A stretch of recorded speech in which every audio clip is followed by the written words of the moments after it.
Olá, eu sou o Dr. Igor Magalhães e se você está assistindo esse vídeo é porque está iniciando um treinamento aqui na clínica. Esse treinamento é um treinamento básico sobre procedimentos odontológicos e um pouco sobre as estruturas anatômicas da boca, tá certo? Vamos lá! Vamos lá, pessoal. Vou iniciar aqui um pouquinho da aula. Vamos falar primeiro, a gente precisa entender, já que a gente vai trabalhar numa clínica odontológica, o que é o dente, tá? O dente é a estrutura mais complexa do corpo humano, tá? Nela nós temos algumas estruturas. O esmalte, que é a parte mais externa, aquela parte que brilha, aquela parte que dá o branco do dente, tá? Então o esmalte ela é a parte mais dura do corpo humano. Após o esmalte, vem a dentina, que é uma camada que fica abaixo do esmalte, que é um lugar onde já se tem sensibilidade, tá? E atrás da dentina é onde existe a polpa e os nervos que se passam por ali pela região de câmara pulpar. Dentro do dente, na região ali do dente, ao redor do dente, existem os ligamentos periodontais, que a gente costuma falar que é como se fosse amortecedores que seguram o dente, né? O dente ele não é 100% fixo. Mais tarde eu vou explicar que o implante ele é uma estrutura 100% fixa, tá? E o dente não é. E o osso que faz conexão com o ligamento periodontal, que são desses amortecedores que ligam à raiz. E a gengiva, que todo mundo sabe o que é a gengiva, que é a parte rosa ali ao redor, tá certo? Dentes descidos é a mesma coisa de dente de leite, tá? Então, o que é que vocês precisam entender? Que nas crianças são dentes de leite ou dentes descidos, né? E no adulto são os dentes permanentes, tá? Não vou entrar muito nesse detalhe aqui que não faz muito interesse no nosso tratamento. O que a gente precisa entender, né? Uma coisa importante no nosso dia a dia. Que existe a mudança dos dentes descidos para dentes permanentes. Essa mudança começa a ocorrer, né, dos 6, 7 anos e os dentes descidos, né, eles começam a nascer ali em volta dos 6 meses de idade. Tá? Se pergunta se criança, bebê precisa de um dentista, precisa sim, tá? Fazer uma avaliação com o odontopediatra. Então, os dentes na boca da gente, aqui tem um cronograma que vocês podem olhar. Eu não vou entrar muito nesse detalhe porque não é algo que importe tanto no nosso dia a dia de trabalho. O que a gente precisa entender é que os dentes na boca são divididos por uma numeração.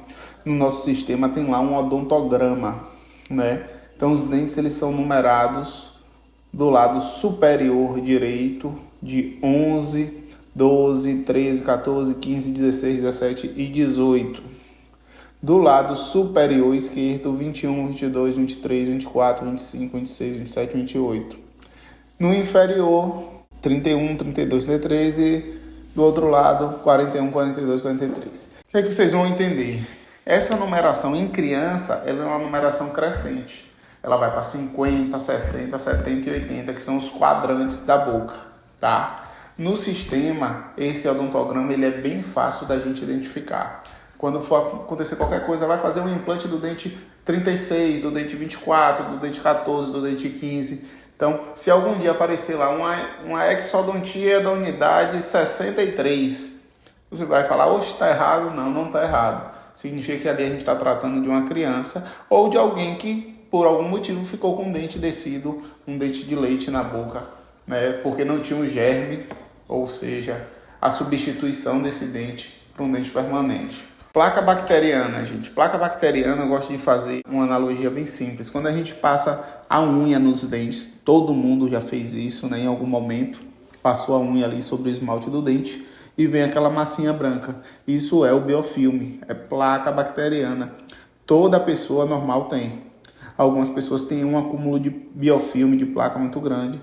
E isso é que vai iniciar a causar as doenças da boca, seja ela periodontal ou doenças como a cárie. Então, a gengivite, ela é uma inflamação da gengiva, que ela pode agredir e atingir o osso alveolar, evoluindo assim para uma inflamação maior, tá? A gengivite é quando a sua gengiva ela está com sangramento espontâneo, ela está com a gengiva mas é demasiada, né, com leve sangramento, levemente avermelhada, um vermelho vivo assim.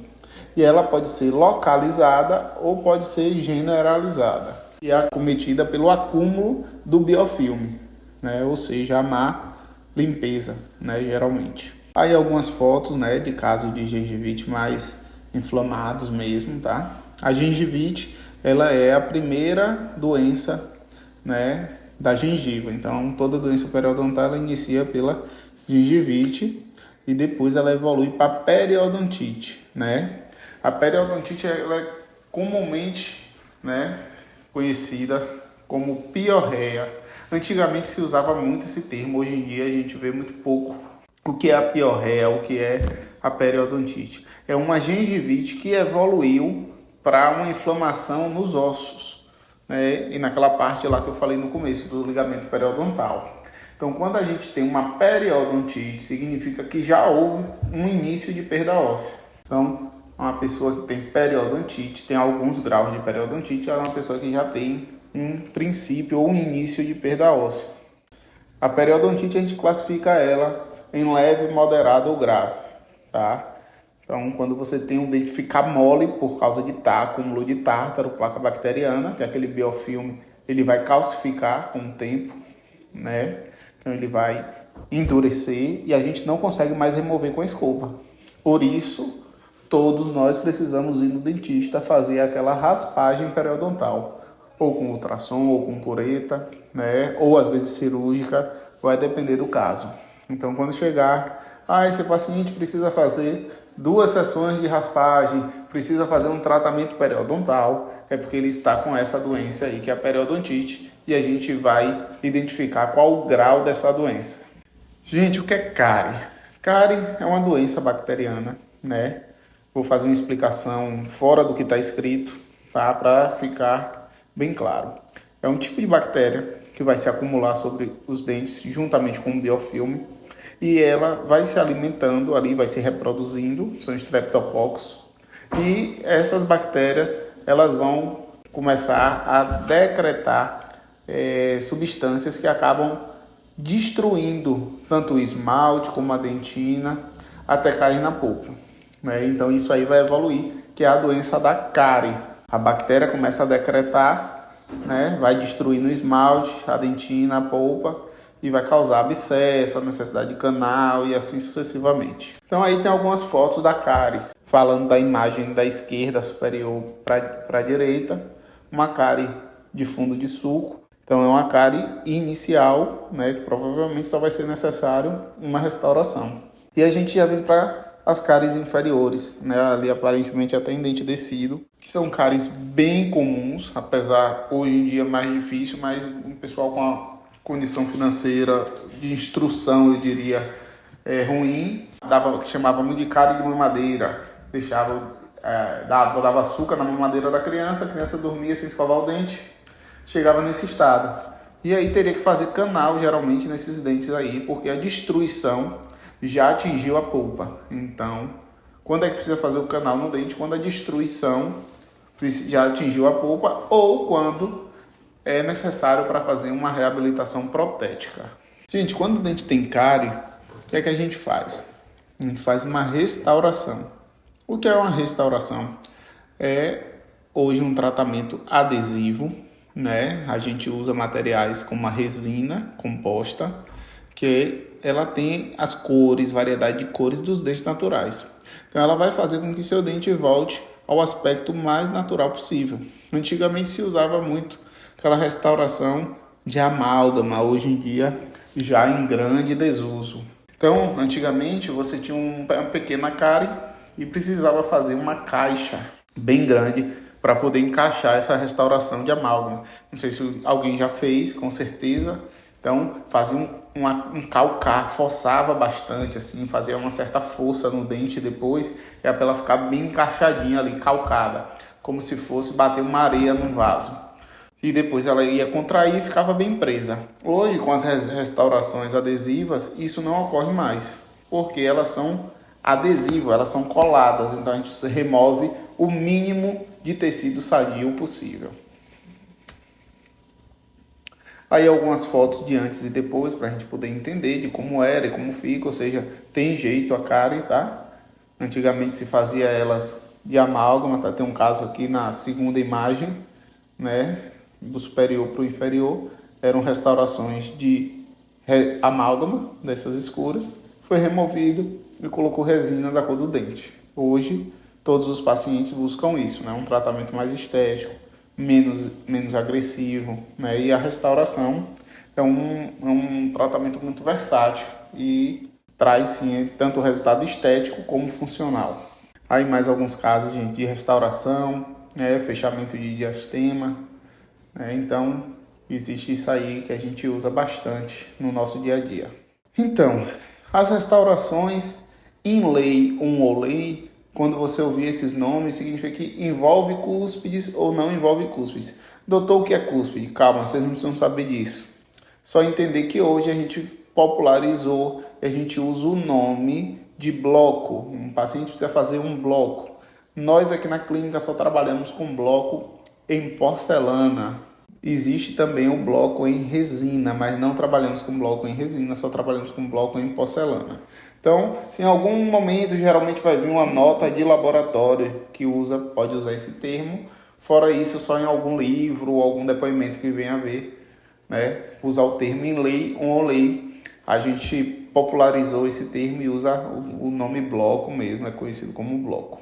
E o que é o tratamento endodôntico, tá? Eu até falei um pouquinho no começo ali. É quando a gente vai fazer a remoção de todo o nervo contaminado, ou às vezes vivo, e os vasos do dente, e a gente fecha esse conduto aí onde passava o nervo, tinha ligação para a gente sentir sensibilidade, dor, né, dos dentes. Quando é feito um tratamento de canal? Quando esse dente foi acometido por uma cárie tão grande que chegou muito próximo ou teve contato íntimo com a polpa, assim infeccionando a polpa. Então a gente precisa remover, limpar, para que isso não venha causar um problema maior, como um abscesso, um cisto, dentre outras doenças. Os tratamentos endodônticos depende do tipo de dente, ele pode ser uniradicular, birradicular, triradicular, até mais, a depender do dente, né? Tem dentes que têm canais acessórios. Mas o que vocês precisam entender é que o tratamento endodôntico é a mesma coisa do tratamento de canal. Hoje nós utilizamos instrumentos rotatórios que facilita bastante o nosso dia a dia. E hoje, graças a Deus, na grande maioria dos casos fazemos isso em sessão única. Isso é o que a gente precisa saber. Antigamente fazia 4 sessões, um canal era chato, fazer um canal incomodava. Hoje em dia, com a tecnologia que nós temos, é muito mais tranquilo, tá? Então essa é a informação que vocês precisam saber. Aí algumas radiografias de dente sendo tratado canal. O dente sendo tratado canal, quando vocês verem raio-x, automaticamente vocês vão acabar tendo contato com alguns raios-x. É quando ele tem nessa terceira figurinha aí, ó, ele vai ficar com as raízes esbranquiçadas no meio. Então o dente está com o canal tratado. Muitas vezes o paciente chega e fala, o meu canal caiu. Gente, o canal não tem como cair, porque ele está dentro das raízes, tá? Geralmente o que cai, o que solta, ou é o curativo, ou é o bloco, ou é a coroa que foi feito em cima do canal. É importante a gente conhecer esses termos para a gente não usar termos errados. Então, o tratamento de canal, quando ele não é realizado, como eu falei, ele forma abscesso, forma cisto, né? E pode evoluir para um monte de doenças graves, como a celulite, causando riscos até de morte. Então, o tratamento de canal, ele é o tratamento no início inicial de uma doença da cárie ou para um tratamento protético. Gente, núcleo. Esse termo núcleo a gente também não utiliza mais. Hoje a gente utiliza o termo pino. Pino, geralmente, que a gente usa hoje é um pino de fibra de vidro. A gente não usa mais pino metálico. Mas para você entender, vamos observar essa segunda figurinha e a figurinha do desenho animado lá em cima. Tinha uma raiz, tratou o canal.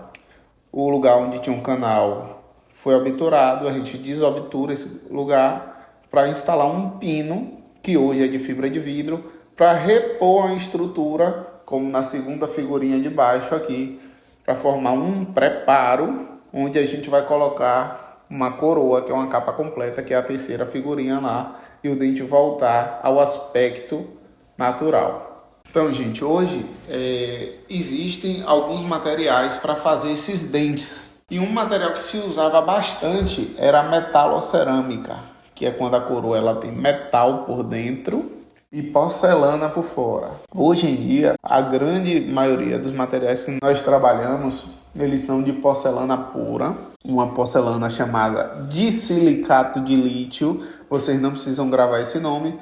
Vulgarmente vamos falar porcelana pura, metal free, zircônia. Então são outros tipos, né, de materiais que evitam ter esse metal por dentro. Com certeza vocês já conheceram alguém que usava uma coroa de metalocerâmica e que a gengiva retraiu por perda óssea ou por algum outro motivo e ficou aquela sombra escura lá no dente. Aquilo é bem feio e é um dos motivos onde esse metal deixou de ser utilizado, tá? Vem deixando cada dia mais, ainda é utilizado, tá? As facetas laminadas, as lentes de contato, as facetas em resina, vamos tentar fazer um resumo para ficar claro. Facetas laminadas são capas, né, de porcelana ou resina que são coladas na parte da frente do dente para mudar a cor e formato do dente. O que é uma faceta e o que é uma lente de contato? Isso é uma pergunta bem comum.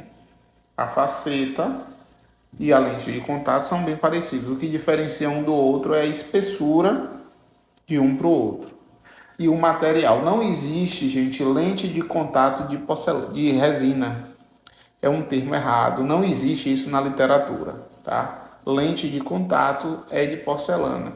Tem esse nome lente de contato porque lembra realmente da lente do olho, porque elas são camadas finas, tá? Bem finas. Mas, para se fazer tanto a lente de contato como a faceta, muitas vezes o preparo, o desgaste do dente é o mesmo desgaste, tá? O que vai diferenciar, às vezes, é o planejamento. Como é que vai fazer para ficar bom, sendo um ou sendo outro. Outra coisa que é importante falar, por que é melhor fazer de porcelana do que de resina? Durabilidade, estética, estabilidade de cor. A resina, ela com o tempo mancha, vai precisar trocar. E ambas, para serem bem feitas, precisam fazer um pequeno desgaste no dente. Não é um desgaste para deixar a pessoa com um dentinho lá bem pequenininho de rato. É um desgaste bem pequeno só para a laminazinha ali de porcelana encaixar e ser cimentada e não invadir, né, o espaço biológico do paciente. Aí uma foto, né, um paciente que tinha os dentes com bastantes restaurações de cores distintas, foi feito um desgaste, foi colado ali umas lâminas fininhas que restabeleceu. Ele não quis mudar muito o formato, mudou alguma coisa, mas muito pouco, mas mais deixou uniforme a cor das facetas. A lente de contato, como eu falei, que a diferença é só a questão da espessura, né? Mas é um nome que popularizou, é um nome que vende, então a gente usa muito lente de contato. Mas a lente de contato e faceta, às vezes no mesmo paciente, você vai colocar um dente lente de contato e o outro uma faceta de porcelana. Lembrando, não errem, não existe lente de resina, por favor, não errem. As lentes de contato, mais alguns casos, algumas fotos, né? Então é um tratamento muito bacana, vale muito a pena fazer, mas tem suas indicações. A gente sempre vai indicar elas em porcelana, tá certo, gente? Vou falar um pouquinho sobre ponte fixa, prótese fixa, né? As próteses elas podem ser unitárias, como o nome já diz, de um dente só, ou múltiplas ou parciais, em casos fixos, tá? Existe a ponte fixa, né? Eu vou passar essa imagem aqui, que vai ter essa imagem mais ilustrativa. A gente olhando lá a primeira foto, a primeira imagem, o paciente tinha os dentinhos, tem a ausência de um dente ali do lado direito nosso e esquerdo do paciente, né? Deixa eu ver se com a setinha, não sei se vai gravar a setinha aqui que eu tô botando em cima. E o que foi feito? O paciente foi pro dentista, ele fez um preparo para coroas, né? Desgastou, porque é coroa, não é faceta, não é lente de contato. Então, quando é coroa, desgasta o dente totalmente, deixa o dente bem pequenininho. Quando é faceta ou lente de contato, é um desgaste bem pequeno. Então, isso aqui não é desgaste para faceta e lente de contato. Então, o que foi que fez? Fez uma infraestrutura em zircônia, que é como se fosse um metal branco, tá vendo? Na foto aqui de baixo. E depois foi feita a aplicação da porcelana, que é o material que se iguala ao dente natural, e foi colado com um dente daqui que faltava, da parte de cima, restabelecendo aí. Então foi feita uma ponte fixa sobre dentes. Aí mais algum caso mostrando, né, 2 dentes para repor 3 ou 2 dentes para repor 4. Isso aí vai ter que ser avaliado pelo dentista, pela oclusão, se é possível fazer isso sim ou não. Mas é basicamente isso aqui, tá? Preparo das coroas e é cimentado, né, nos preparos lá. Então são coroas aí bem bacanas, aí, bem bonitinhas essas daí. As próteses removíveis, os famosos roxes ou PPRs, tá? Que a gente usa muito o termo PPR, mas vocês vão ouvir o paciente falar roxo. Roxo é o cara que criou essa infraestrutura metálica aí para fazer essa prótese, por isso que ficou nomeada, ganhou carinhosamente o apelido com o nome dele. É uma prótese removível, porque removível porque a gente tira e coloca com grampos metálicos que não ocupa o céu da boca toda, tá? Mas para usar um roxo, uma PPR, você precisa ter alguns dentes. Então, se você perdeu um ou mais dentes, você também pode usar um roxo, que é uma prótese removível. Hoje em dia a gente usa bem pouco roxo, tá? Com a facilidade dos implantes, né, das pontes, então a gente usa bem pouco roxo, mas a gente ainda usa. Isso aqui a gente não vai fazer, não fala. Existem as próteses removíveis ou as parciais. Esse nome de Transflex é uma peça que a gente não usa, tá, gente? Mas a gente faz desse mesmo modelo aí, uma prótese parcial removível. A gente fala uma parcial provisória, uma parcial removível. É uma prótese como essa, que é como se fosse uma dentadura e não tem todos os dentes. Qual a diferença? Que a dentadura, ou a PT, ou a prótese total, ela tem todos os dentes, e uma prótese parcial removível, ela tem alguns dentes. A prótese total, como eu falei, ela é uma prótese parecida, também de acrílico, só que ela é feita para a pessoa que não tem mais nenhum dente na boca. A famosa chapa, dentadura, é a prótese total, ou PT. Implante. Isso aqui vocês têm que saber muito o que é o implante. O implante dentário ele é utilizado para repor dentes ausentes. 1, 2, 4 ou todos os dentes, tá? Os implantes, uma pergunta muito comum. As pessoas falam, eu perdi todos os dentes, eu coloquei todos de implante. Beleza. Mas ele não colocou lá 14 implantes, certo? Ele colocou alguns implantes, como na imagem embaixo, tá vendo que ele colocou 2 implantes e fez 4 dentes. A gente não consegue colocar todos os implantes em todos os dentes perdidos, porque a distância de um dente para o outro é diferente da distância que um implante pode ter do outro, ou seja, os implantes não podem ficar tão próximos um do outro como as raízes dos dentes naturais ficam. Então a gente precisa ter aí esse conhecimento que as pessoas vão sempre perguntar para a gente, né? Então, a gente sabe que o implante, ele é uma pecinha metálica bem pequena que substitui a raiz que foi perdida. Ela é instalada no osso, né? Em alguns casos a gente consegue já colocar o dente imediatamente, em outros casos a gente aguarda a cicatrização e depois a gente vai lá e faz uma coroa, como aquela que eu mostrei, só que ao invés de ser colada no dente, a gente vai parafusar ou colar ela, cimentar, que é o termo que a gente usa, no implante. O implante ele pode ser para colocar um dente, 2 dentes, como vocês estão vendo aí na foto, né? Vai ficar lá dentro do osso, a gente aguarda geralmente um período de cicatrização. Esse período geralmente é de 90 a 120 dias, podendo ser menos ou podendo ser mais, e vai ter várias variantes aí nesse meio termo. Próteses protocolo. Isso aqui vocês vão saber bastante, porque é uma coisa que a gente faz aqui todo dia. Gente, para ser bem claro o que é um protocolo, é uma dentadura parafusada. Ficou fácil agora. Uma dentadura, uma prótese total, uma PT, que vai ficar parafusada e a gente vai tirar o céu da boca. Ela só vai ter ali a posição dos dentes e a gengiva quando se é necessário. Geralmente para a gente repor todos os dentes de uma maxila ou de uma mandíbula, aqui na clínica usamos a técnica de All on 4, ou seja, tudo em 4. e colocamos apenas 4 implantes para repor todos esses dentes. Doutor, e se lá tiver 6 implantes ou 8 implantes, está errado? Não, não está errado. Só uma diferença de técnica. Com essa técnica de 4 implantes, é mais fácil, é melhor o resultado para a gente conseguir fazer a carga imediata, que é a instalação dos dentes logo imediatamente a cirurgia, após a cirurgia. Esse imediatamente a gente está falando de 3 dias, 5 dias, uma semana, 15 dias, vai depender, mas é sem esperar o período dele cicatrizar, tá? Os implantes se ósseo integrarem. Inclusive os casos aí como são antigos, aí com bastante implante, tá? Não tem nenhum caso de onfor. Então esses pininhos aí eram instalados na gengiva e depois eu ia lá com a prótese parafusada, tá? E o paciente ficava com o céu da boca livre agora e não mais corria o risco de entrar na piscina, mergulhar e perder a dentadura, ou de espirrar e a dentadura voar, e assim sucessivamente todas as outras coisas que as próteses móveis traziam e trazem de ruim ao paciente que usa. Aí um outro caso de um overdentro que não se usa mais assim também. CAD/CAM. Eu não vou entrar no detalhe do CAD/CAM. Aparelho móvel.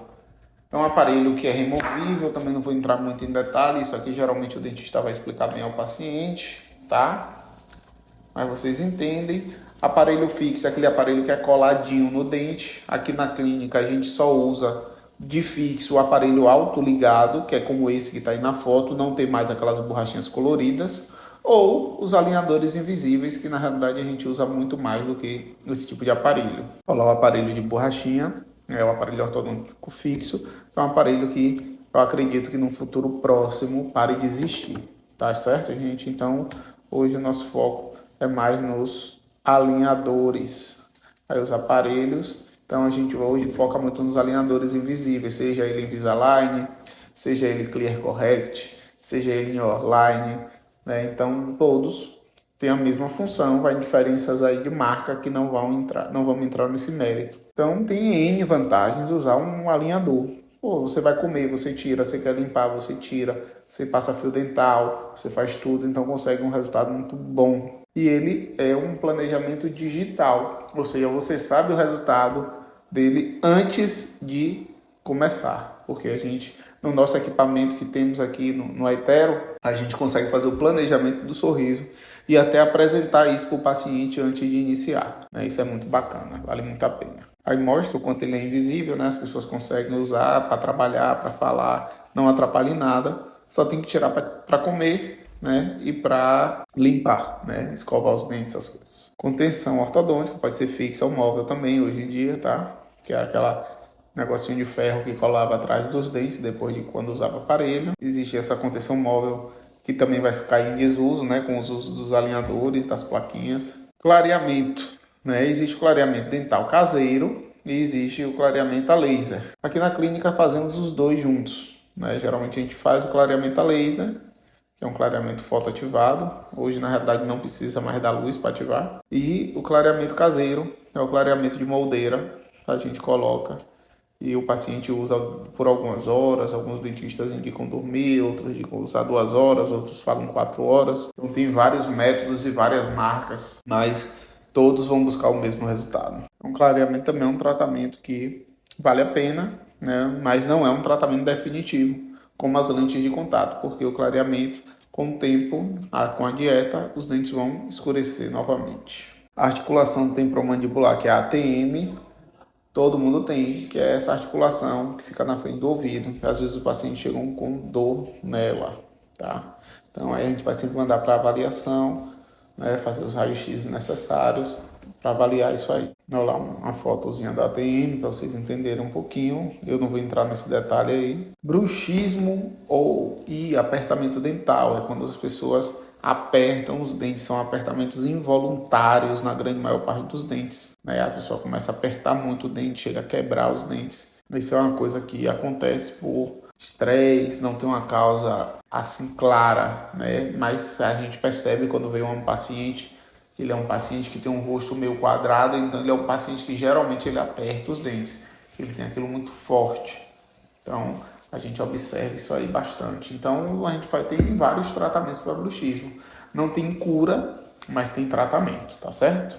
Aí as plaquinhas, né, o que é uma das partes de tratamento, um paciente com o dente todo desgastado como esse, é um paciente que é bruxista claramente, então a gente precisa ver para tratar, ter até cuidado antes de indicar qualquer tratamento, porque precisa avaliar isso aí. Extração, gente, que a extração é uma coisa bem simples, né, que todo mundo sabe, que é quando a gente precisa remover um dente por algum motivo. Essas extrações podem ser porque o dente já está realmente ruim, ou porque é um dente que está incluso, que não conseguiu nascer, e a gente precisa tirar para não ter chance de ter um cisto ou alguma coisa ali, né? Ou, às vezes, com um tratamento ortodôntico, tem muito dente, pouco espaço, né? Ou com a finalidade protética. Não vou entrar nesse detalhe aqui também, né, das extrações, dos cistos. O siso, gente. O siso ou o terceiro molar, o dente do juízo, é um terceiro molar, o dente que sai lá atrás depois do segundo molar. Hoje em dia as pessoas já estão nascendo sem esse dente, é um dente que tem pouca função hoje, porque é um dente que a maioria das pessoas hoje estão nascendo com a mandíbula menor. Né? Uma dieta da gente hoje não é mais uma dieta tão carnívora, né? Então automaticamente a gente vem tendo menos dente. Né? Hoje as pessoas já estão nascendo sem o terceiro molar, só nasce até o segundo. Isso aí é a evolução da espécie.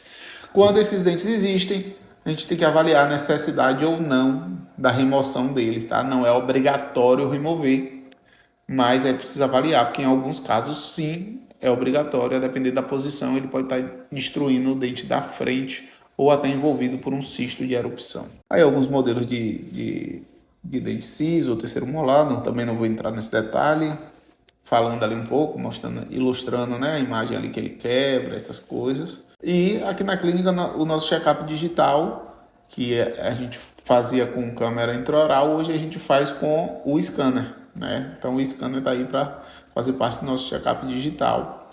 Que são a gente vai fazer a radiografia, né, panorâmica, temos a radiografia periapical também digital e o scanner. Né? Ao invés das fotos, a gente tem o scanner. Então, aqui a gente termina o nosso treinamento. Com certeza vão ficar dúvidas, que é apenas o primeiro treinamento. Espero que tenham anotado e nas dúvidas podem enviar, que nós vamos tirar todas as dúvidas, principalmente sobre os procedimentos que mais fazemos aqui na clínica, que são os implantes, os alinhadores, as lentes de contato, a prótese protocolo. Então, esses são os assuntos que vocês precisam estar mais atentos e saber de tudo. Um abraço!